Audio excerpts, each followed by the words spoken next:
Noah Drexler was not a hero. He was not a soldier, not a leader, and certainly not anyone special. He was just a quiet human man with a love for rocks, working as a mineral specialist on a far-off space station called Zentha Prime. He wore simple clothes, never carried weapons, and didn't talk much. He liked silence, dusty caves, and hot coffee. So, when the human delegation asked him to stand in at the grand selection ceremony, laughed. "I'm not the right guy," he said, waving a hand. "There's no one else," said Ambassador Lin. "You're the only human on the station. It's just for show." Noah sighed. He didn't like politics, but he also didn't like arguing, so he agreed. The grand selection ceremony was a massive event, held once every 500 years. It was a tradition of the Gigaran Dominion, one of the most powerful empires in the galaxy. This time it was special.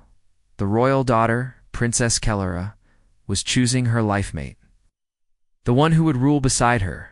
The entire galaxy was watching. From glowing nebula cities to underwater empires, all eyes were on the ceremony. Every advanced species sent their best. The Dravik sent a war general who could crush steel with his hands. The Valari sent a telepath who could predict the future. Kirixi sent a bioengineered genius with 4 brains. And the humans, they sent Noah Drexler, who had dirt under his fingernails, and thought the whole thing was a waste of time. The ceremony hall sparkled with crystal towers and floating lights. The air smelled like stardust and spice. Alien delegates stood tall and proud in shining armor or glowing robes. Noah stood at the back, wearing his brown jacket and boots. He sipped water nervously when the princess entered. Everything went silent. Kellera of House Solus was tall and graceful, with skin like silver glass and hair that shimmered in shades of blue. Her eyes glowed softly, not just with beauty, but intelligence. She walked past the line of suitors without stopping. The announcer spoke. "Princess Kellera will now choose her mate. By the right of lineage, the chosen shall be bound by trial, test, and destiny." One by one, the suitors stepped forward. They showed their power, their skills, their noble blood. The crowd murmured in approval. Then, without warning, the princess pointed at Noah. For 3 seconds, there was silence. Then laughter. The hall erupted. "Is this a joke?" someone said. "The human? He smells like sulfur. He doesn't even have a crown. Is he chewing gum?" Even the human ambassador looked shocked. Noah blinked. Kellera nodded. "Yes, you." The announcer cleared his throat, ahem by right and rule. "The princess has chosen. The convergence trials shall begin in 3 cycles." The crowd shouted. The noble houses whispered. Reporters across the galaxy started recording. Noah just stood there, stunned. Later that night, he sat alone in his room, staring at a cup of cold coffee. The stars outside blinked quietly. Why him? He was nobody. The others were champions. Couldn't even run a mile without wheezing. He was good at rocks, not ruling galaxies. Then his door chimed. He opened it, expecting a guard or a lecture. It was Kellera. In person, she wore a simple robe now, without jewels. Her glow was softer, more real. "May I come in?" she asked Noah. Stepped aside. Sure. I'd offer you coffee, but it's cold." She smiled. "That's fine. I came to talk." She sat on the edge of his small couch, her silver eyes scanning the room. It was neat but plain: books, tools, a half-built rock scanner on the table. "You live simply," she said. "I'm a simple guy." She looked at him. "Do you know why I chose you?" "No, and honestly I've been wondering all day." Kellera leaned forward. Her voice was soft. "Because you're different, not just from them, from everyone." Noah laughed nervously. "You mean I'm underqualified?" "No, I mean you're unaffected, unimpressed by power, and controlled by pride. You don't want the crown. That makes you dangerous." "In a good way?" He raised an eyebrow. "That sounds like a lot of weight to put on someone who still doesn't know how galactic politics work." "You will learn," she said. "Trials are difficult, but they are not about strength alone. And what are they about?" She stood, looking out the window. Truth. Heart. Resistance to corruption. Why do I feel like there's a test behind every word you're saying? There is, she said with a smile. You passed today. Before he could ask more, she turned. Rest well, Noah Drexler. Your journey is just beginning. And then she left. The next day, the news exploded. Alien princess chooses human nobody. Garen thrown in question? Is this a trick? Who is Noah Drexler? Reporters searched his records. His high school grades, his failed college relationships. His last video post, a 4-minute rant about space coffee machines. The galaxy laughed harder, but Kalira didn't speak again. She stayed silent, calm, as if everything was unfolding exactly as planned. Noah didn't feel calm. He walked the halls with guards now. People stared. Some bowed, others scowled. Some threw insults in alien tongues he didn't understand. He wanted to go home, but deep down a voice whispered, "Don't run. Not yet." The day before the trials, he visited the Garden Dome, a quiet, warm place where alien trees glowed gently and small insects buzzed lazily. Kalira was there. Waiting, I figured you'd be here, he said. She nodded. This is the only place that feels honest. Noah sat beside her. I read about the trials. They're intense. They're meant to be. Only those who face fear without losing themselves are worthy. Great, he muttered. I get stage fright when someone watches me make toast. She laughed softly. It was the first real laugh he'd heard from her. You're scared, she said. Of course I am. Good. That means you'll survive. He looked at her. Me? Really?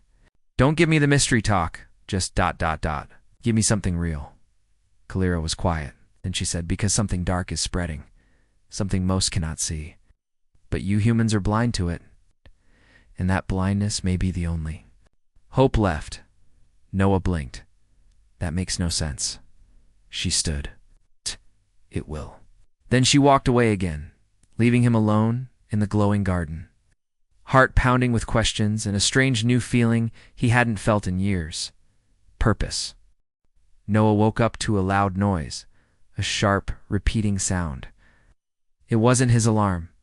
It was the trial bell. The first day of the rites of convergence had begun. He got up slowly, feeling the weight of it. His mouth was dry, his heart beat fast. He didn't know what to expect. All he had been told was, be ready. Ready for what? No one would say. He dressed in the simple clothes they gave him, a fitted tunic, some light armor on the shoulders, and boots that didn't feel too heavy. There was no helmet, no weapon. When he looked in the mirror, he saw a man who didn't look like a hero. He looked like himself. That would have to be enough. The trial hall was enormous, 10 stories tall, made of silver walls and shifting light. A long platform floated above an empty drop. There was no visible floor below, just a dark, endless space. The other suitors stood in a line, warriors, leaders, champions, each of them wore fine armor and weapons made of rare metals. One had fire dancing on his shoulders. Another floated above the ground, glowing with psychic energy. And then there was Noah, with a confused face and a nervous cough.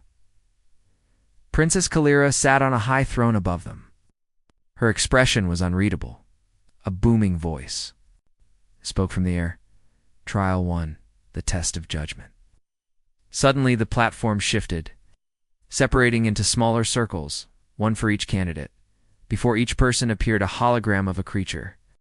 For Noah, it was a strange alien beast, small, with big eyes and soft fur. He was shaking, scared, injured.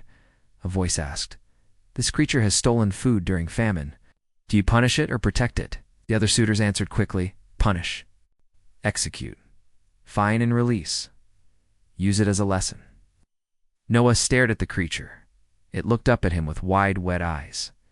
He thought about the question, then said, "Feed it, heal it, then teach it."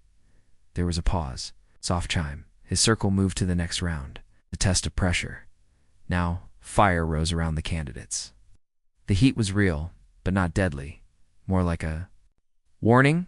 Each was given a metal cube with lines and buttons. A puzzle. The instructions were in a strange alien language, moving symbols that changed every few seconds. The test wasn't just to solve the puzzle. It was to stay calm under stress. Noah blinked at the cube. It made no sense, so he didn't try to understand the language. Instead, he turned the cube, pressed buttons slowly, and listened for sound changes, soft clicks, louder tones. He used feel, not knowledge. After 10 minutes, his cube lit up blue. Others screamed, shouted, or threw their cubes. Noah just breathed and held his cube gently. Another soft chime. Passed trial 3, the test of strength. A tall, armored robot appeared before each candidate. It moved fast, swinging long blades of energy. The other suitors fought hard, using weapons and power. Noah had none of that. When the robot attacked him, he dodged, not with grace, but with practice, the way a man moves when he's used to falling and getting back up. He didn't try to win with force. He used the environment. He found a loose panel, tricked the robot into stepping on it. The panel gave way. The robot fell. Not broken, but defeated by cleverness. The judges took notice. Kalira's lips twitched. A half smile. The suitors were surprised. How was he still here? The human. No power, no status, no weapons, had passed 3 trials. But there were still more. Trial 4. The test of loyalty. This time, the test was mental. Each candidate was shown a vision, an illusion of their worst fear. Noah saw Earth burning, his family crying out, people blaming him, stars above falling like bombs. A voice said, "You can stop this. Just betray the princess. Tell us her secrets. Give us control." Noah clenched his fists. His heart screamed, but something inside him stayed steady. She trusted me, he said. I won't break that. The vision faded. He collapsed, sweating. But alive, at the end of the day, only 5 suitors remained. Noah was one of them. Some in the crowd were silent. Others booed. One suitor, a tall creature with 4 arms, spat near his feet. "You don't belong here, human." Noah looked up. His eyes were tired but steady. "I didn't ask to be here," he said, "but I'm not leaving." That night, Kalira visited him again, this time not in secret. She came to his room with 2 guards standing outside. "You passed?" she said. "Barely," he replied. "I feel like my brain melted. You were not expected to pass." He sat on the edge of his bed. "Yeah, I got that feeling." Kalira stepped closer. "Many think strength is about power. You showed it's about choice." Noah looked at her. "Why are these trials really happening?" he asked. "This doesn't feel like just a romance test." She didn't answer right away. Then she said, "Because the galaxy is sick, and I need someone immune to the sickness." Noah frowned, still not making sense. "You'll understand after the final trial." "Let me guess. It's even worse." She nodded. "And if I fail?" She looked at him seriously. "Then not just I, but billions will lose hope." The next morning, the last trial began. Trial 5, the test of sacrifice. Each candidate stood before a machine. Portal, a path to a simulation that would feel real. Time would move faster inside, 5 minutes outside, 5 days inside. They would face a scenario where they had to make an impossible choice. Noah stepped into the portal. Inside the simulation, he was on a battlefield. Soldiers screamed. Smoke filled the sky. An alien child was crying, trapped under rubble. In the distance, Kalira lay wounded, a giant enemy ship aiming at her. He had only 1 minute, could only save one. He ran toward the child, lifted the rubble, saved her. But when he turned, Kalira was gone, then everything faded. The machine pulled him out. The judges looked at him. "Why did you choose the child?" One asked. "She was defenseless." Kalira might have survived. The child had no chance. He chose a life with no value to the Empire. He chose a life that needed saving most. The judges whispered, then nodded. Another chime passed. Only 2 suitors passed all 5 trials. Noah and the psychic warrior from Valari Prime. Now, the princess would choose. The final choice? The entire galaxy watched. She stood before them both. Her voice was calm, but powerful. I have made my decision. She turned to Noah. I choose the human. The crowd gasped. Many shouted. Others cheered. Noah just stood there, heart pounding. Why? The psychic warrior demanded. He's weak, ordinary. Kalira looked at him because he is strong where it matters, because he is immune to the fold. Double quotes. Silence. Noah blinked. What's the fold? She looked at him and said that is what you're going to learn next, and why you were chosen from the beginning. From the story, everyone laughed when the alien princess chose me as her mate, but when she said why, I was shocked. Word count, approximately 1,500 word style, third person. Simple English, interesting, and engaging. The crowd in the great hall had gone silent. No one knew what the princess meant by the fold. The word didn't sound dangerous. It sounded small, harmless. But Noah saw something in Kalira's eyes when she said it. Fear that scared him more than anything. After the final ceremony, Noah was taken not to a party, not to a throne room, but to a ship. A quiet, fast ship with black armor and a crew that didn't smile. Kalira stood at the front of the deck, staring out the wide window. Stars blinked outside. Noah joined her, still in his ceremonial robes. Where are we going? To a place few ever see, she replied. A place outside the maps, 'cause of this fold thing? She nodded. You deserve the truth now. As the ship traveled, she explained, long ago the Gyran Empire ruled most of the galaxy, but it had one law: never touch the fold. Noah frowned. Keep saying that word. What is it? Kalira took a deep breath. It's a ripple, a distortion in space and mind. It doesn't destroy planets. It infects them. Quietly. Slowly. Infects. It doesn't attack like an army. It corrupts. It whispers. It turns rulers into tyrants, makes scientists forget truth, breaks unity between species. It folds reality into something twisted. She paused. And it's spreading again. Noah blinked. How do you even fight something like that? Kalira finally looked at him. That's why I chose you. The ship arrived at a hidden moon. It wasn't on any maps. It was gray, quiet, and had no cities. Only one building sat on the surface, an ancient fortress made of smooth black stone.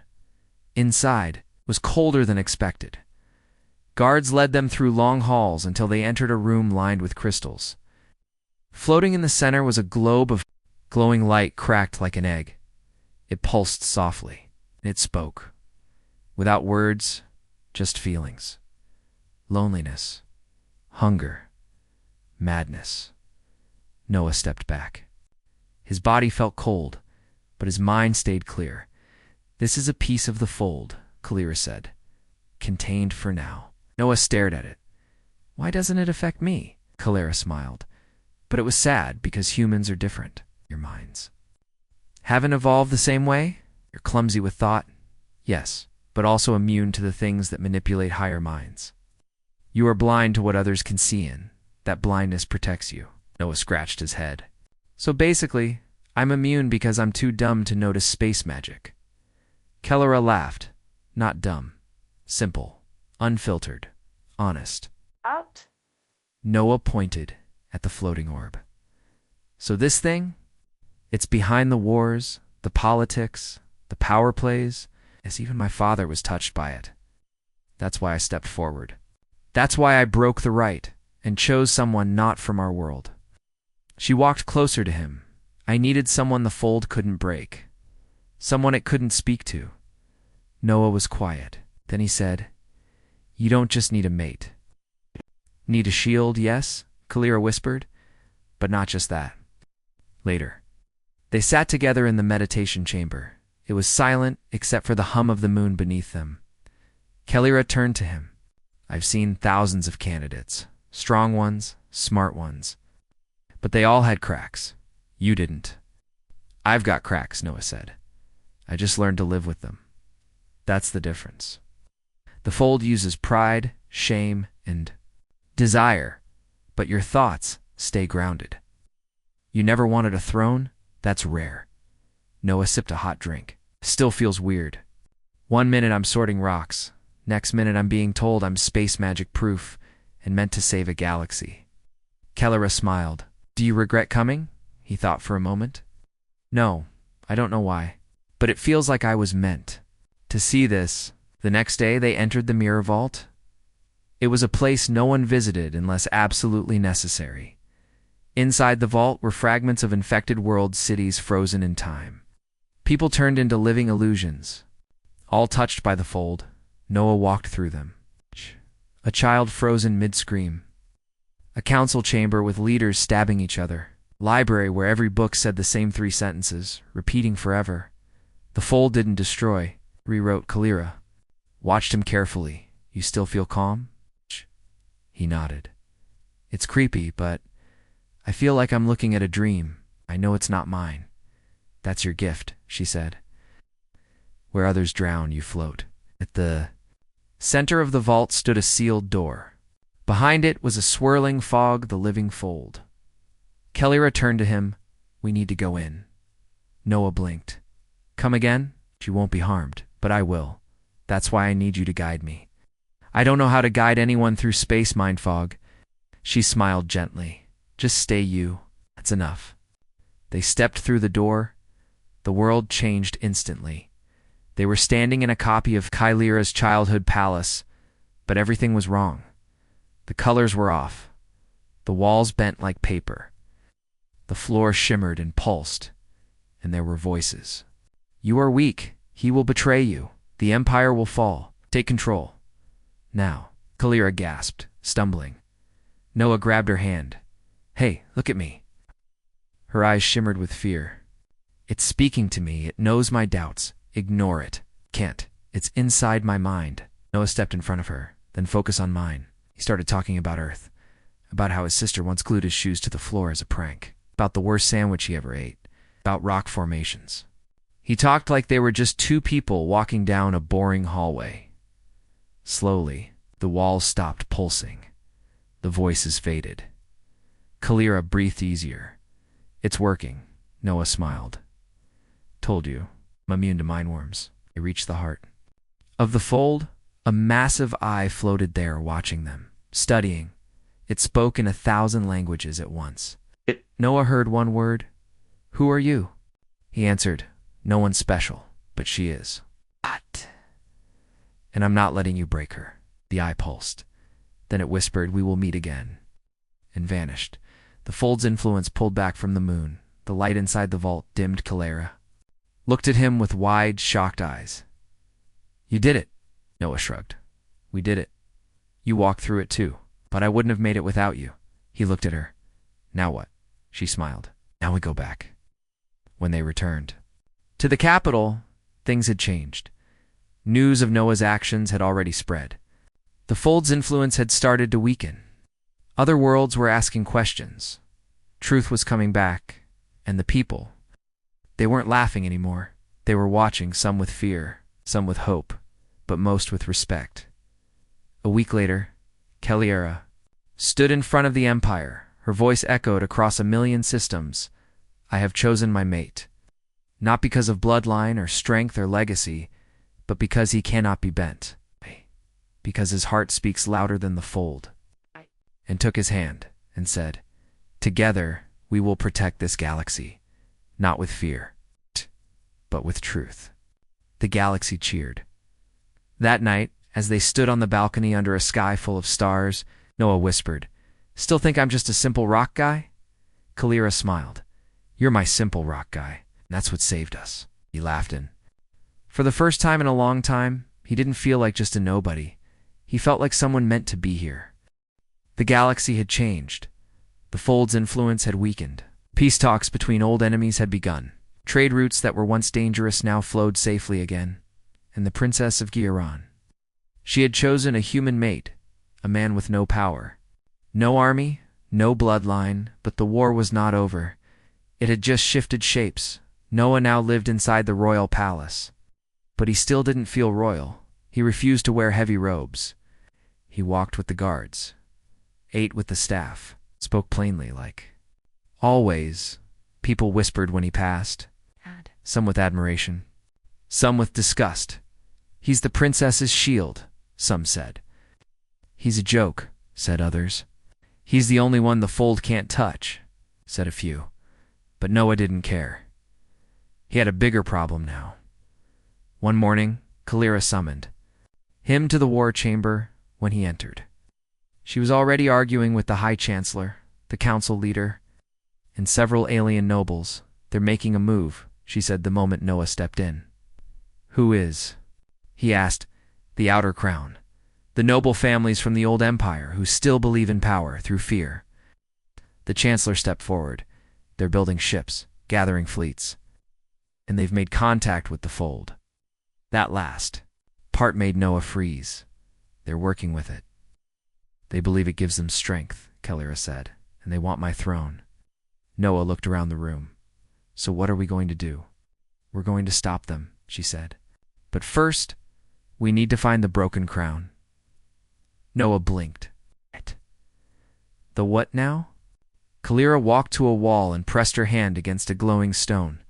The wall opened, revealing a hidden vault. Inside was a single object, a helmet, shaped like a crown but cracked down the center. This was my great-grandmother's Kalira. Said she was the first ruler to face the fold and survive. What does it do? It doesn't give power. It reveals truth. When worn, it shows you what's real and what's been bent. Oh. Noah stared at it. Then why hasn't anyone used it? Kalira looked at him. 'Cause the crown shows everything. Even the lies we tell ourselves. She turned to him. You're the only one strong enough to wear it. The next day, they flew to the hidden temple where the broken crown could be activated.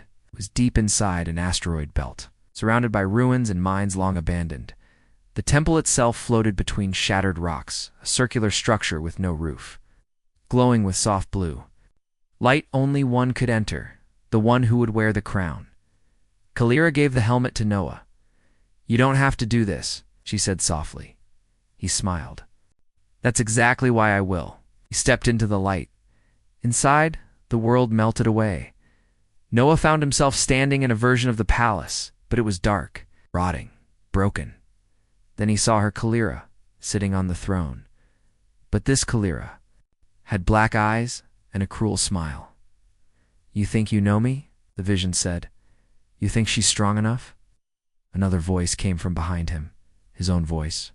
You don't belong here. You're still just a nobody. A joke. Noah clenched his fists. I know who I am, do you? His mirror self said. He didn't save the galaxy. He just got lucky. I don't need to be a hero, Noah replied. I just need to be real. The world shifted. Now he stood in front of the fold's eye again. This time, it wasn't silent. You fear being forgotten? You fear being unworthy? You fear she will regret choosing you? Noah stared into the eye. You're right, he said.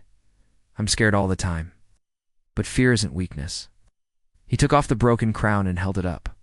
You can't twist truth. You can't break what's already been healed, I screamed, and the vision ended. He awoke on the temple floor, the broken crown glowing bright gold. Kalira ran to him. You made it. I saw things, he said, breathing hard. But I know now. The Outer Crown, they're already here. That night, alarms sounded across the royal city. Enemy ships had appeared, not in space, but from the inside.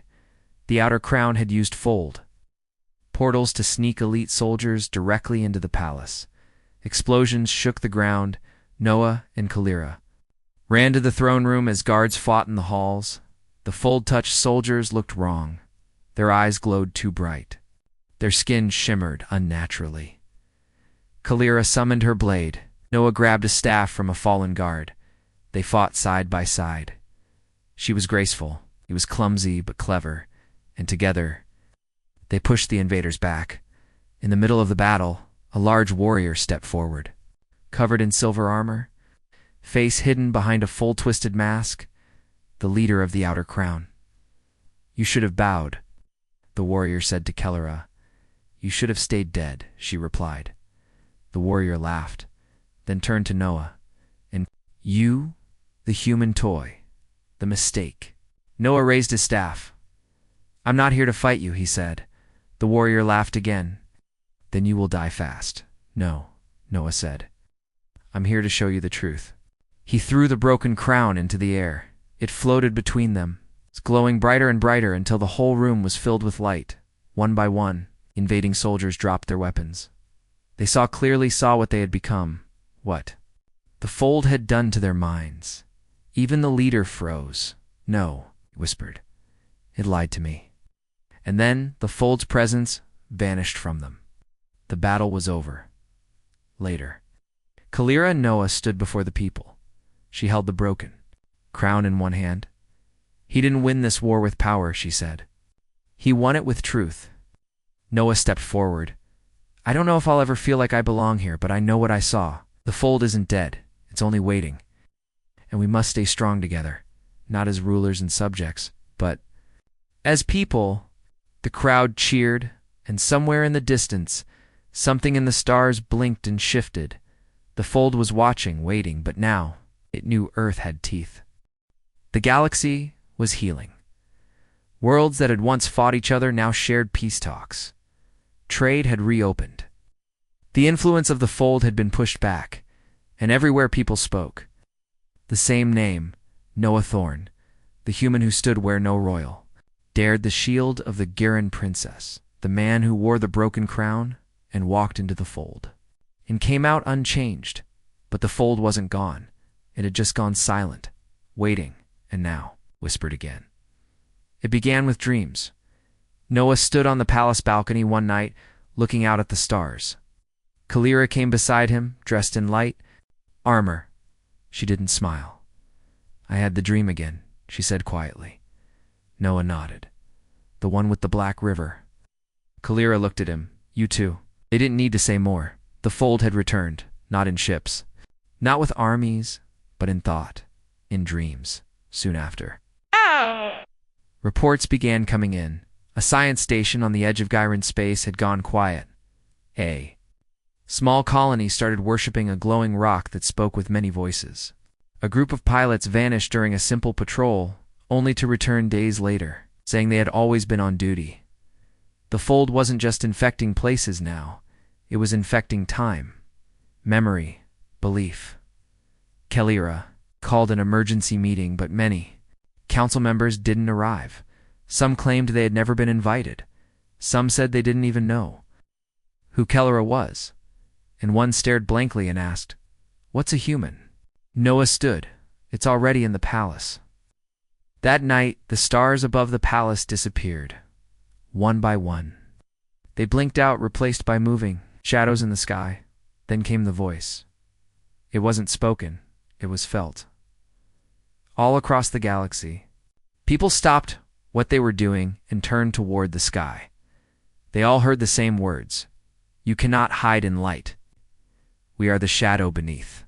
Kalira activated the palace defenses. Shields hummed, launched. Troops lined the streets, but nothing came. There was no army, no battle, just silence. Then people began changing, not their bodies, their memories. A guard who once served Kalira for 10 years now didn't remember her. General forgot what planet. He was born on, whole schools forgot how to read.